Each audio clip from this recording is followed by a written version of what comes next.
In the blue waters west of the Philippines, a modern David and Goliath story is unfolding. The Philippines, a much smaller nation, is standing up to China's might, not with armies, but with law and resolve. This struggle is about sovereignty, resources, and the rules that govern one of the world's most vital waterways, the South China Sea. Chinese ships now regularly appear in waters Filipino fishermen have sailed for generations. The world is watching, as the outcome will shape international law and the rights of smaller nations everywhere.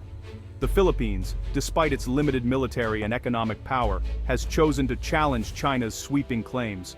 This decision followed repeated incidents where Filipino vessels were blocked or harassed at sea. Manila realized silence would mean surrendering its people's livelihood and national interests. At the heart of the conflict are two opposing views: China's historical claims versus the Philippines' reliance on international law, especially the United Nations Convention on the Law of the Sea.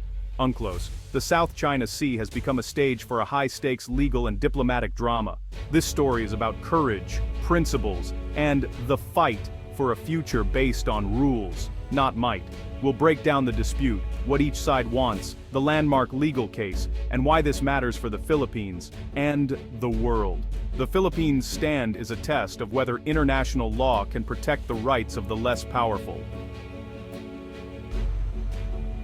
The South China Sea is a vast expanse, larger than the Mediterranean, stretching from China to Indonesia and Vietnam to the Philippines. It's a crucial artery for global trade. Trillions of dollars in goods pass through its lanes every year. Any disruption here can shake the world's economy. But it's more than a shipping route. Beneath its waters lie rich reserves of oil, gas, and some of the world's most diverse marine life. Millions of fishermen from the Philippines, Vietnam, Malaysia, and Brunei depend on these waters for their livelihoods. The sea's geography is complex, dotted with island groups like the Paracels and Spratlys, many just tiny rocks or reefs.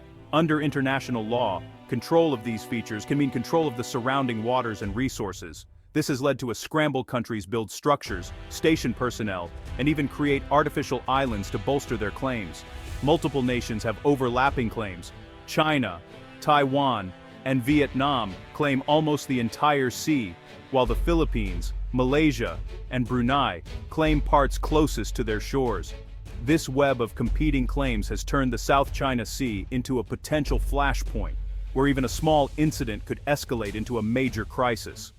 The actions of one country are watched with suspicion by the others, creating a tense and unpredictable environment. The stakes are high, and the world is paying close attention. China's claim to the South China Sea is rooted in its version of history. On Chinese maps, a U-shaped 9-dash line encircles nearly 90% of the sea. Beijing argues that Chinese sailors and merchants have used these waters for centuries, making the area part of its blue, national soil. As China's power has grown, it's become more assertive, building up its coast guard, deploying maritime militias, and constructing artificial islands with military facilities. These actions are meant to turn historical claims into reality, securing resources and strategic advantages. But most of the world rejects the 9-dash line, arguing that vague historical claims can't override modern treaties like UNCLOS. International law experts point out that many nations have sailed these waters, and exclusive historical rights set a dangerous precedent.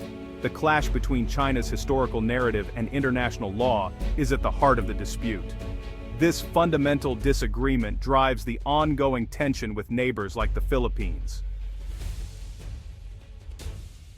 The Philippines' claim is grounded in international law, not ancient history. As a signatory to UNCLOS, the Philippines is entitled to an exclusive economic zone, EEZ, extending 200 nautical miles from its coast. Within this EEZ, the Philippines has exclusive rights to fish, oil, and gas, resources vital for its economy and food security. Much of the South China Sea, including areas like Reed Bank and Scarborough Shoal, falls within this EEZ. China's 9-dash line overlaps almost entirely with the Philippines' EEZ, leading to repeated confrontations at sea. Filipino fishermen have been blocked and harassed, and oil exploration has been disrupted by Chinese vessels. For the Philippines, this is a direct violation of its sovereign rights under international law. The fight is about protecting the nation's future and ensuring its people benefit from their own resources. Standing up to China is a matter of survival, sovereignty, and justice. In 2013, Facing mounting pressure, the Philippines took a bold step. It brought China to court. With no global police to enforce the law, Manila turned to the Permanent Court of Arbitration in The Hague, using UNCLOS's dispute settlement provisions. The Philippines didn't ask the tribunal to decide who owns the islands, but to clarify legal questions under UNCLOS, especially the validity of China's 9-dash line. The core question: does modern international law override China's historical claims? The Philippines also asked the court to classify features in the South China Sea. Are they islands, rocks, or low-tide elevations? This matters for maritime rights. China refused to participate, calling the process illegitimate and outside the court's jurisdiction. Despite China's boycott, the tribunal ruled it had the authority to hear the case, since the questions were about interpreting UNCLOS, not sovereignty. The stage was set for a landmark legal showdown. The world watched as a small nation challenged a superpower, not with force, but with law. The outcome would set a precedent for international disputes everywhere. The Philippines' legal gamble was about to make history. On July 12, 2016, the tribunal delivered a sweeping victory for the Philippines. The court ruled unanimously: China's 9-dash line has no legal basis under UNCLOS. Any historic rights China claimed were extinguished when it signed the treaty. The ruling also found that none of the Spratly features are true islands, so they can't generate vast maritime zones. Key areas like Reed Bank and Mischief Reef were confirmed as part of the Philippines' EEZ. China's island building and interference with Philippine fishing and oil exploration were declared violations of Philippine rights.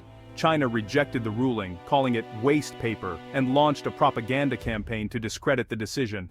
For the Philippines, it was a moment of vindication, a legal triumph against overwhelming odds.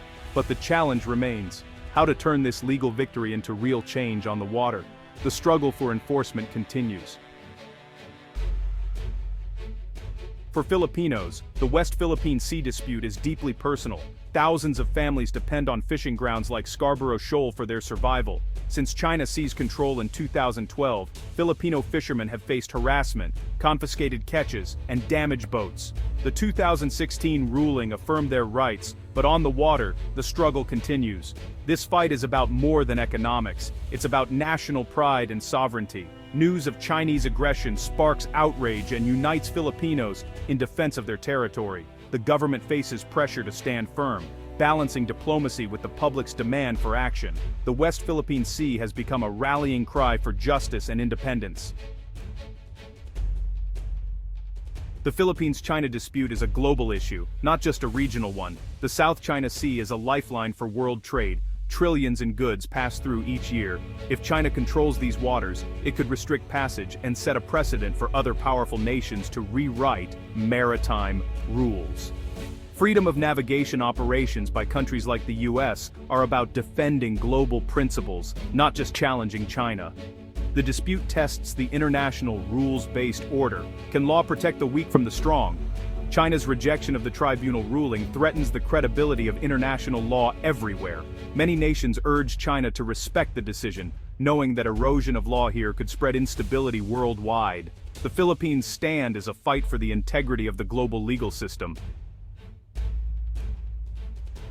The South China Sea dispute will shape international relations for years to come. The Philippines stands by the 2016 ruling. China rejects it, and tensions persist. The Philippines' strategy is to raise the costs of China's aggression, using transparency, diplomacy, and stronger alliances.